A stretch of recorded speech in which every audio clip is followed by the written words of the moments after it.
우리가 지난 주간에 구원받은 나에 대해서 우리가 살펴봤었죠. 오늘은 그렇다면 그 구원받은 내가 어떻게 시작해야 하느냐 하는 겁니다. 자, 우리가 신앙생활을 어떻게 시작할까 그 말인데, 어떻게 하면 내 신앙생활 잘할까 그 말이에요. 오늘 목사님 인정하라고 하신 말씀이 있죠. 사단이 우리 가정 역사한다. 사단이 내 인생에 역사할 거다. 그거부터 믿어라 하셨어요. 그걸 믿어라. 인정해야 될 게 있어요. 꺼졌다. 자, 사복음서나 바울 서신서를 보면 시인하다 이런 말들이 자주 나오는데, 신앙생활을 어떻게 시작하느냐? 바로 인정하는 것에서부터 시작해야 되고, 인정을 잘해야 됩니다. 인정을 잘해야 돼요. 자, 그렇다면 무엇을 인정해야 할까? 무엇을 인정해야 할까? 내게 많은 거품이 껴있다는 것을 인정해야 됩니다. 오늘 목사님이 포장이라고 말씀하셨어요. 내게 많은 거품이 껴있다라는 것을 우리는 인정해야 합니다. 여러분, 우리가 영적으로 거의 다 거품 상태입니다. 겉으로 보기에는 그럴듯한 게 거품이죠. 심지어 어떨 때는 더 예뻐 보이기도 하는 거, 거품.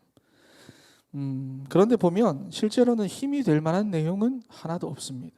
보기는 좋고 아름답게 보이기도 하고 예뻐 보이기도 하는데, 실제로 나에게 힘이 되고 능력이 될 만한 거는 하나도 없습니다. 그래서 거품만 계속해서 먹다가 보면 허해지죠. 채워지지가 않죠. 본질의 맛을 느낄 수가 없습니다. 후하고 불면은 다 날아가 버리는. 그래서 경제에 거품이 끼면 경제에 위기가 오고, 나라의 정치에 거품이 끼면 또 정치에도 위기가 오는 것, 그런 게 바로 거품입니다. 그래서 지금 예배하고 있는 우리 청년들이 인정해야 돼요. 인정하는 것에서부터 시작하지 않으면 제대로 할 수가 없어요. 무엇을 인정해야 하느냐? 내게 100% 거품이 껴있다는 것을 인정해야 됩니다. 100%. 자, 여러분, 그러니 뭐가 문제냐? 거품이 껴있으니까 뭐가 문제냐? 내가 문제입니다. 내가. 나를 건들면 무너지는 거예요. 잘하다가도. 내 자존심 건들면 여러분 무너져요. 내 상처 건들고 나랑 안 맞는 사람 만나면 나는 어김없이 무너집니다. 갈등합니다. 그래서 청년들이 보면 내 수준, 여기서 절대로 못 빠져나옵니다. 내 수준, 내 한계, 여기서 못 빠져나오는 거예요. 그러니 다른 게 문제가 아니라 뭐가 문제다? 이게 문제입니다. 그래서 내가 싫어하는 일이 생겼다. 누가 내 자존심과 내 상처를 건드렸다. 그럼 그게 복음이라고 해도 필요 없어요. 나를 건들기만 하면. 그래서 말씀이 너무 감사하다. 신앙생활 하니까 너무 감사해요. 그러다가도 기분 나쁘면 다 필요 없어요. 내 기분 나쁘면 다 필요 없어. 신앙생활 잘하는 것 같다가도 인간관계 하나 걸리면 상처받았다 하고 교회부터 옮기는 게 사람입니다. 교회가 마치 학원처럼 되어 있어요. 커스텀 메이드. 내가 골라요. 내 입맛에. 왜 그러냐? 여러분이 나중심이라고 하는 이 사단의 전략에 완전히 잡혀 있습니다. 청년들이. 분명한 것은 예수가 그리스도다라는 사실이 이 사람에게는 모든 것이 되지 않습니다. 문제가 오면 또 무너지게 돼 있어요. 그러니까. 왜냐하면 거품이니까. 지금 보여지고 있는 모든 모습들은 다 거품이니까. 그래서 하다가도 여러분 조금만 힘들면 뭐라 합니까? 그만하고 싶다. 겉으로는 괜찮다고 하지만 속으로 그만하고 싶다. 친한 사람들에게 그만하고 싶다. 문제만 오면 몰라 뭐 누가 알아서 하겠지. 내팽개치고요. 그나마 거품이 조금이라도 제거된 사람들은 뭐 무슨 계획이 다 있겠지 하다가도 참다가 또 몰라 내팽개치고요. 여기서 조금 더 제거된 사람은 나를 힘들게 하는 이 문제, 이 사람에 대한 분명한 하나님의 계획이 있을 거다 생각하고요. 거품이 완전히 제거된 사람은 하나님이 이 문제를 통해서 나를 갱신시키려고 하는구나. 나를 바꾸시려고 하는구나. 여러분, 이게 바로 거품 빠진 신앙입니다. 하나님께서 나를 바꾸려고 하시는구나. 이 문제를 계속 내 삶에 두시는 이유는 나를 바꾸려고 하시는구나. 하나님이 문제 속에 나를 계속 그냥 두시는 이유는 나를 바꾸시려고 하시는구나.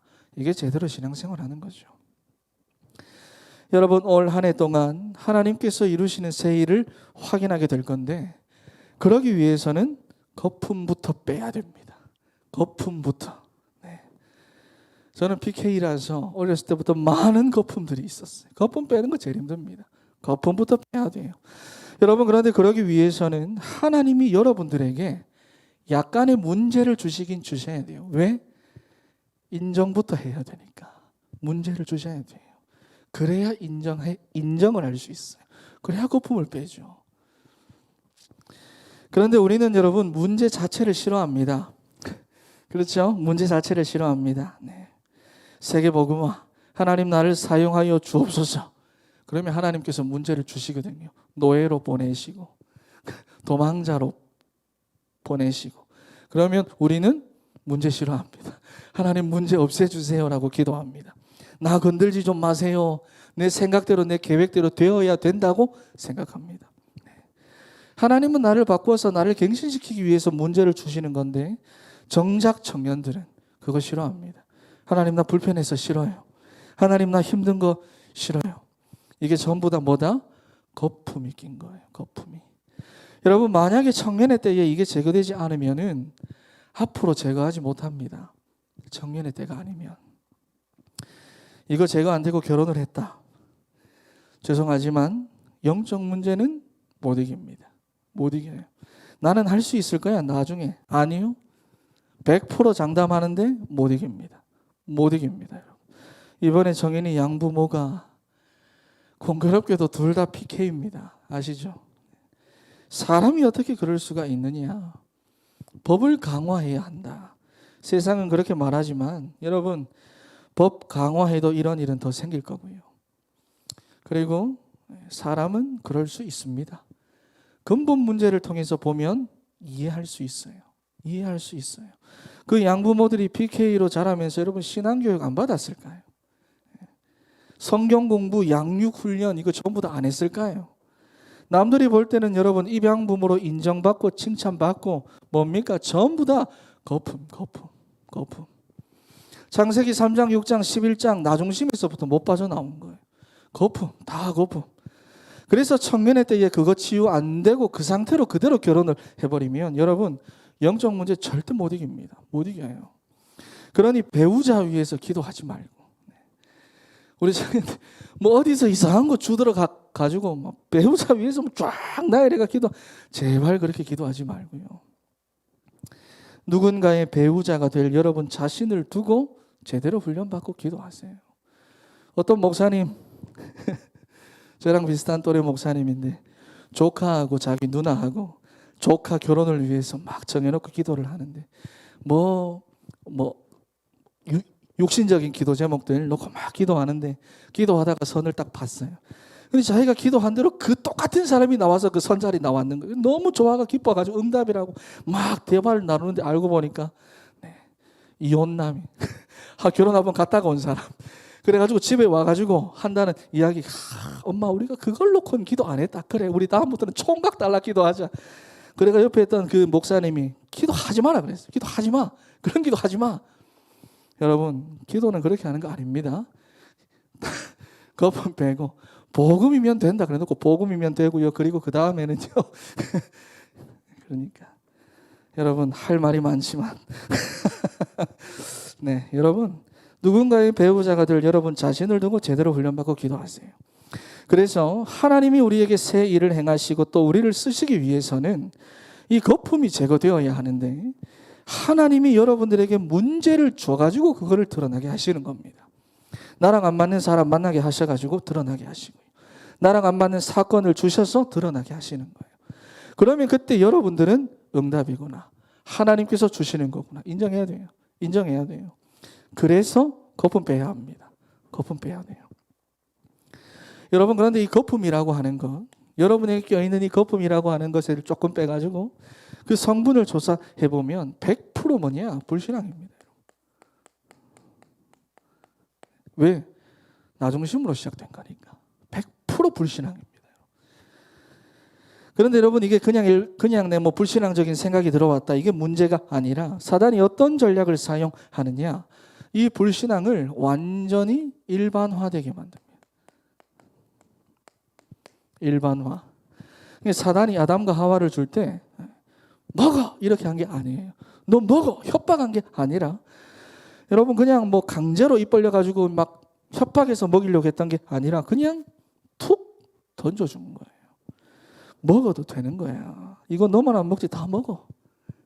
너도 하나님처럼 될 수 있다니까. 아주 일반화 시켜가지고 말하는 거예요. 그래서 자연스럽게 안 믿고 자연스럽게 불신앙하고 남들도 다 하는 거니까. 안 믿는 것이 너무나도 당연하도록 그렇게 만들어놨습니다. 그게 세상 문화. 여기에 청년들이 지금 엄청나게 속고 있습니다. 그러니까 24시 불신앙하는 거예요. 24시 하나님 없는 생각, 하나님 없는 삶을 살아가는 거예요. 그런데 청년들이 여기에 그냥 삽니다. 여기에 일반화되어 있습니다. 그러면서도 하기는 해야 하니까. 신앙생활 해야 하니까 계속해서 교회 나오고 신앙생활 하죠. 그러니 거품은 계속 끼는 거예요. 그렇죠. 여러분 그러다 보니 굉장히 쉽게 타협합니다. 적당히 좀 해라. 왜 니만 그렇게 유난 떠나? 여러분 주변에서 그렇게 말을 하죠. 니 밥 걱정이나 해라. 니만 교회에 다니냐? 청년회 때 뭐 그렇게 열심히 해나? 하나. 시집 장가나 좀 빨리 가라. 여러분 이런 주변 사람들 부모님들의 말에 청년들은 막 휘청휘청합니다. 여러분 그래서 보면 오히려 불신 가문에서 신앙생활하는 청년들보다도 중직자 가정의 자녀들이 훨씬 더 쉽게 타협합니다. 왜냐하면 자기 부모님이 중직자인데 타협하는 걸 봤거든요. 보면서 자랐거든요. 그러니 절대로 부모님 수준을 못 넘어섭니다. 기성세대 못 넘어선다는 말이에요. 그래서 오늘 여러분 확실하게 결단해야 됩니다. 인정해야 됩니다. 우리 부모님 세대는 복음 제대로 몰랐어요. 제대로 몰랐어요. 복음 아닌 것들이 부모님들에게 엄청나게 들어와 있고 엄청나게 각인되어져 있고 엄청나게 체질화되어 있습니다. 그래서 우리가 이거 못 넘어서면 우리도 후대들에게 복음 못 줍니다. 제대로 된 복음. 그래서 여러분 성경에서 보면 적당이라는 말이 없습니다. 우리가 지금 오후 예배 때 빌립보서를 보고 있잖아요. 빌립보서 보면 그런 말이 있거든요. 극심한 가난 중에 풍성한 연보를 드렸다. 이게 우리가 그냥 보면 그냥 볼 수도 있지만 이게 앞뒤가 안 맞는 말이거든요. 극심한 가난 중에 풍성한 연보를 드렸다. 앞뒤 문맥이 하나도 안 맞아요. 여러분 불신앙과 단 1초도 타협하지 마세요. 다 거품. 자, 여러분 이거 타협하는 순간 이제는 모든 것을 합리화하기 시작합니다.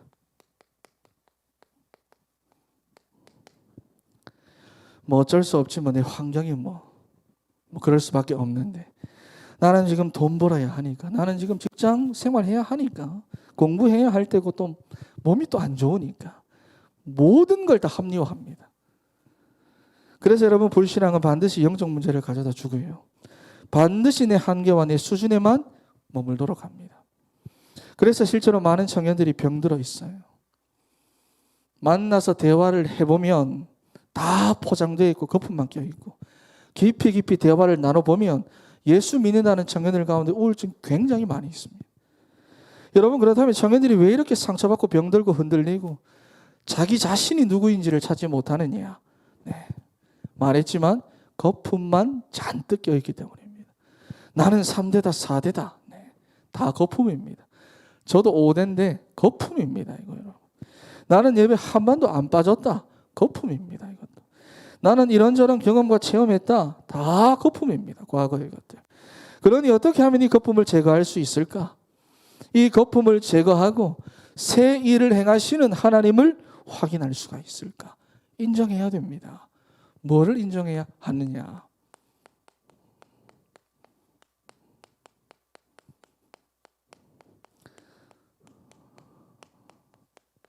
사단의 존재와 음모 인정해야 됩니다. 오직 성경에서만 말하고 있고요.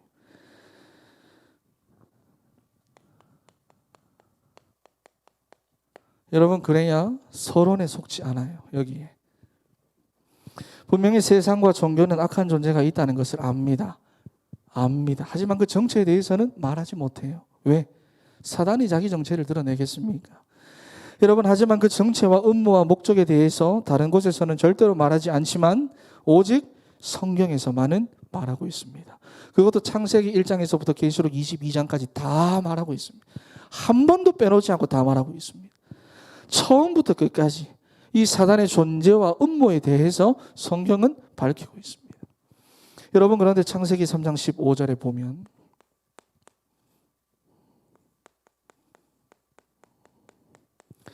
이미 그 사단의 권세가 깨어졌다라고 말합니다. 그런데 그 권세가 이미 그 결박을 당했죠. 하지만 그 존재가 완전히 결박당하는 날이 언제다? 바로 지구의 종말입니다. 권세는 결박당했지만 존재는 남아있다는 거예요. 언제까지? 주님 다시 오시는 그날까지 존재는 한다는 겁니다. 그래도 우리가 방심하지 말아야 할 것은요, 악한 영으로, 성경에 보면 거짓 선지자의 영으로,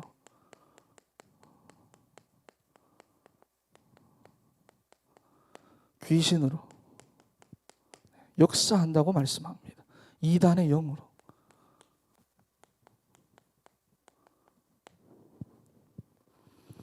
하나님의 자녀들을 방해합니다. 여러분, 그러니 우리 청년들이 무엇으로 승리해야 하느냐? 기도로 승리해야 합니다. 기도로. 에베소서 6장에 보면 우리가 싸울 대상에 대해서 말합니다. 그리고 18절에 보면 이를 위하여 깨어 구하기를 항상 힘써라. 항상 힘써라. 깨어 구하기를 항상 힘써라 말씀하고 있어요. 권세는 박살 났지만 주님 다시 오시는 그날까지는 존재하기 때문에 여러분들이 그래서 기도하지 못하면 집니다. 속는 거예요. 어떻게? 이렇게. 자, 여러분, 그래서 사단은 보면 야고보서 4장 7절 말씀을 보면은 확신 있는 자는 피해 다닙니다. 사단은요. 하지만 베드로전서 5장 7절과 8절 말씀을 보면은 불신자, 확신 없는 자 찾아갑니다. 따라다닌다고 말씀을 하죠. 베드로전서 5장 7절에서부터 8절에 보면 우는 사자처럼 삼킬 자를 찾아서 두루 다니는 겁니다. 그래서 뭐라고 말합니까? 염려하지 말라는 거예요. 오늘 목사님 염려가 뭐라고 했습니까? 생각의 생각을. 사단은 생각으로 역사를 하거든요. 생각으로 틈타는 거거든요. 역사하는 거예요. 염려하지 말라는 겁니다. 여러분들이 반드시 기억하세요. 불신앙은 사단을 내 삶 속으로 불러들이는 통로입니다. 통로. 문제를 통해서 분명 하나님은 역사합니다. 이거 빼야 되니까, 이거 빼고 나를 쓰셔야 하니까 하나님은 문제를 통해서 역사하시는데 내 불신앙으로 인해서는 사단이 역사하는 겁니다. 꼭 기억하세요. 그래서 염려하지 말라는 겁니다. 염려하지 마라. 그리고 마태복음 1장 28절에서부터 29절에 보니까 마태복음 12장 29절에 보니까 가정을 무너뜨린다고 되어져 있습니다. 여러분, 복음의 반석 위에 여러분들의 가정이 세워지는 것을 사단은 계속해서 회방합니다. 그리고 그것도 그런 가정을 만들어갈 청년 여러분들을 속이겠죠. 회방하겠죠. 여러분의 가정이 그럴 때가 오면, 또 여러분들의 가정 가운데 혹시나 그런 문제가 이미 왔으면 여러분 그 일에 매여서 살지 마세요. 내가 해결하려고 발버둥 치지 마세요. 오히려 사단의 존재와 음모 제대로 알고 진짜 복음 제대로 붙잡으세요. 그러면 다 회복되기 시작합니다. 그렇지 않으면 계속해서 거품 껴요. 계속해서 이리로 갑니다. 여러분, 욥기서 말씀을 보면은 사단이 이렇게 말하죠. 세상을 두루 살펴보고 왔습니다. 삼킬 자를 두루 찾아다니는 그 사단이 말이죠. 세상을 두루 살펴보고 왔는데 욥을 시험하려고 욥의 가정을 회방합니다. 복음을 알도록 서로 도와주어야 할 가족들이 오히려 하나님 비난하고 죽어라 그런 말까지 하면서 욕하고 도망을 갔어요. 그런데 그때 보면 욥은 자기가 자기 가정을 다시 일으키려고 하지 않습니다. 자기가 그 사람 설득하려고 하지도 않습니다.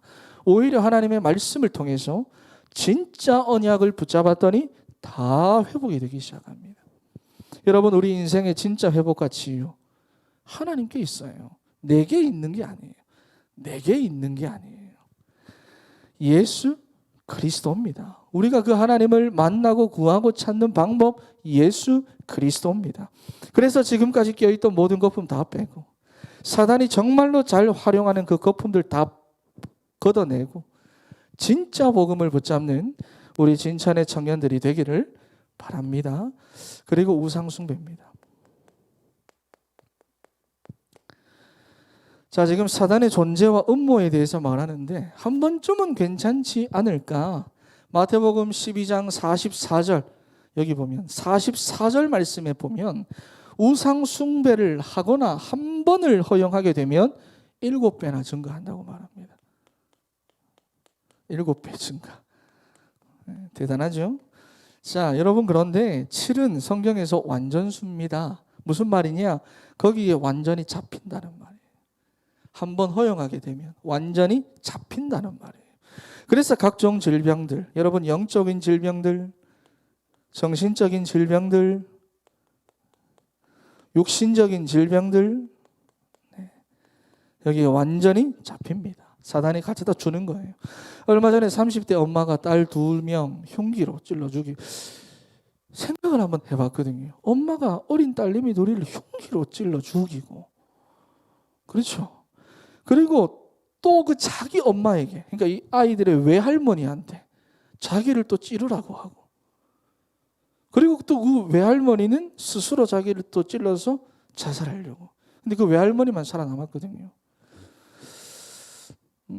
여러분, 사람들은 단순히 가난 때문이라고 말하고 우울증 때문이라고 말합니다.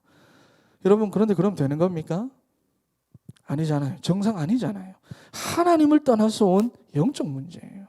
그들이 이 땅에서 고통받았던 문제, 그래서 죽음으로 해결받고 싶었던 문제, 죽는다고 해결되는 게 아니라는 겁니다. 하나님 떠난 죄인은 사단에게 완전히 잡힌 상태. 지난주 목사님 수요일 말했죠. 잡힌 상태, 죽은 상태라고 말했어요. 잡히고 죽은 상태로 살아가고 있는 겁니다.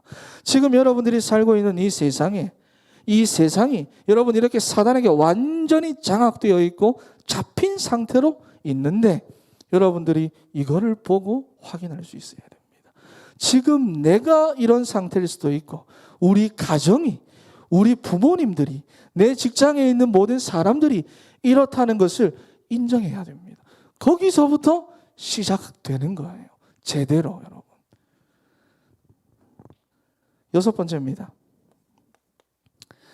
마찬가지로 마태복음 12장, 여기는 44, 45, 여기는 마태복음 12장 43, 44, 45인데 43절과 44절에 보면 물 없는 곳이라고 말하거든요.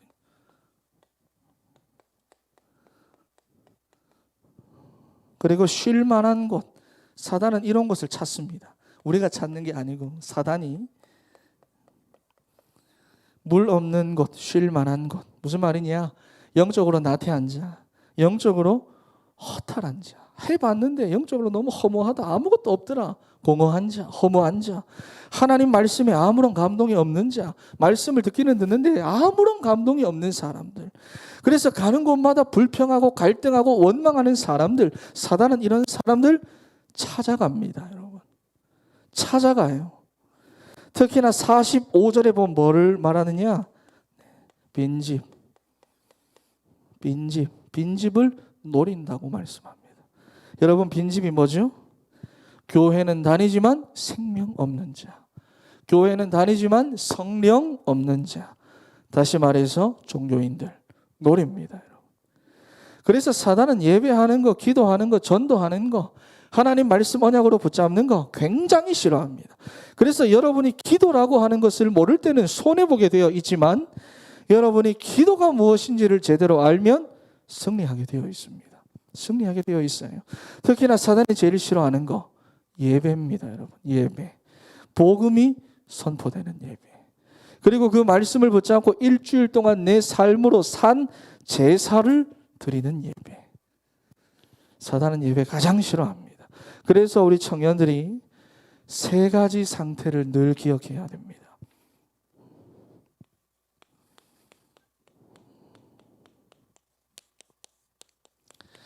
쉽게 그림을 그릴게요.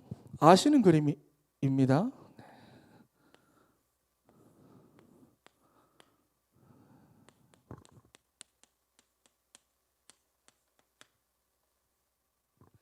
불신자 상태죠. 하나님 떠난 상태. 자, 하나님을 떠나서 내가 내 인생의 주인 되어가지고 내 마음대로 하면서 살아가고 있지만 사단에게 완전히 속한 상태. 내가 내 인생의 주인인 줄 알지만 실제적으로는 사단에게 속한 상태. 사단에게 종된 상태.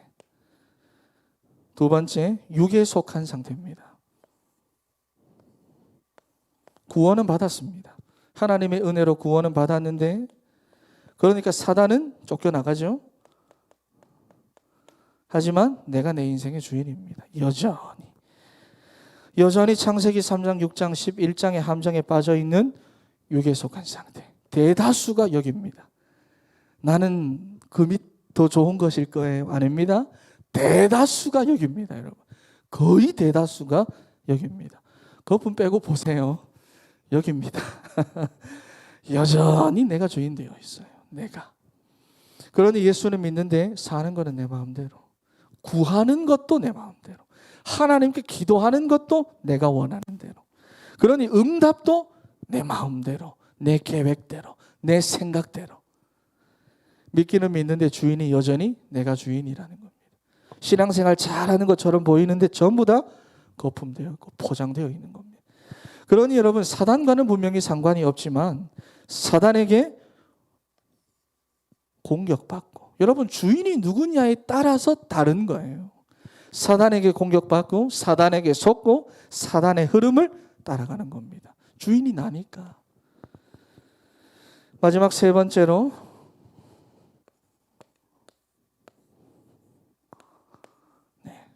완전히 바뀐 거예요. 예수 그리스도께서 내 인생의 주인입니다. 주인이 누구냐에 따라 다른 겁니다. 영에 속한 상태. 예수는 그리스도. 이게 그냥 고백이 아니라 오늘 목사님 말씀하셨잖아요. 내게는 누구냐 하는 겁니다. 그 예수 그리스도가 내게는 어떤 고백이냐 하는 거예요. 예수님이 그리스도로 고백되어지고, 아니 나의 그리스도로 고백되어지고 발견되어진 상태입니다. 여러분, 그러면 사단은요 절대로 공격 못합니다. 주인이 그리스도니까. 주인이 그리스도니까 절대로 공격 못합니다. 그러니 우리의 문제, 우리의 연약함, 우리의 수준, 신경 쓸 필요가 없습니다. 내가 주인이면 내 연약한 거 신경 쓰입니다. 내 부족한 거 신경 쓰여요. 내 한계가 진짜 내 삶의 한계입니다. 그런데 그리스도가 내 인생의 주인이면 내 연약함, 부족함, 그 신경 쓸 필요가 없어요. 주인이 그리스도신데 말이에요. 그렇죠? 그러니까 당연히 고민 없습니다. 생각이 없는 게 아니라 고민이 없어요. 주인이 그리스도니까 염려 없습니다. 불안 없습니다. 고집도 없어요. 내 고집 피우지 않습니다. 왜냐? 주인이 주님이니까. 다른 거 한 게 아니라 여러분, 이것만 하면 앞으로 우리 진천의 청년 여러분들에게 정말로 놀라운 응답 시작됩니다. 주인만 바꾸면 되는 거예요. 어떻게 시작합니까? 그래서 결론은 간단하게 맺겠습니다. 많은 이야기를 했기 때문에 결론 이거 한 가지만 생각하면 됩니다. 주인이에요, 여러분. 주인, 이거 한 가지입니다. 여러분 인생의 주인이 누구냐에 따라서 하나님이 역사하시는 새 일 일어나기도 하고 안 일어나기도 합니다. 여러분 인생의 주인이 누구냐에 따라서 하나님이 역사하시는 새 일 확인하게도 되고 못 보기도 할 겁니다. 내 인생의 주인이 누구냐에 따라서 내 인생에 일어나는 역사가 바뀝니다, 여러분. 누굽니까, 여러분? 내 인생의 주인. 그리스도께서 여러분 인생의 주인이 되면 반드시 승리합니다. 왜? 나와 아무 상관없어요. 내 수준, 내 연약함과 아무 상관없어요.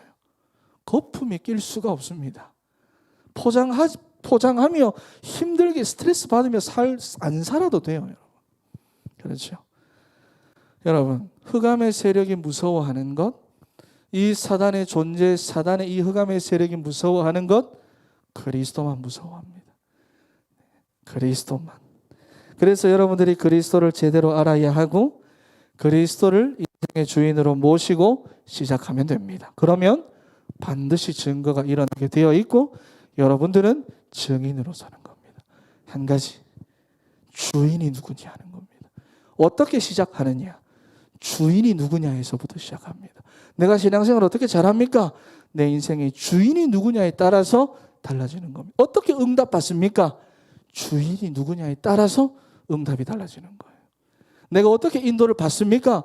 주인이 누구냐에 따라서 어떤 인도를 받느냐가 달라지는 거예요. 여러분, 주신 강단의 흐름 속에서 여러분 인생의 주인을 바꾸는 그런 한 주간이 되기를 바랍니다. 기도하겠습니다. 하나님 감사합니다. 우리 진천의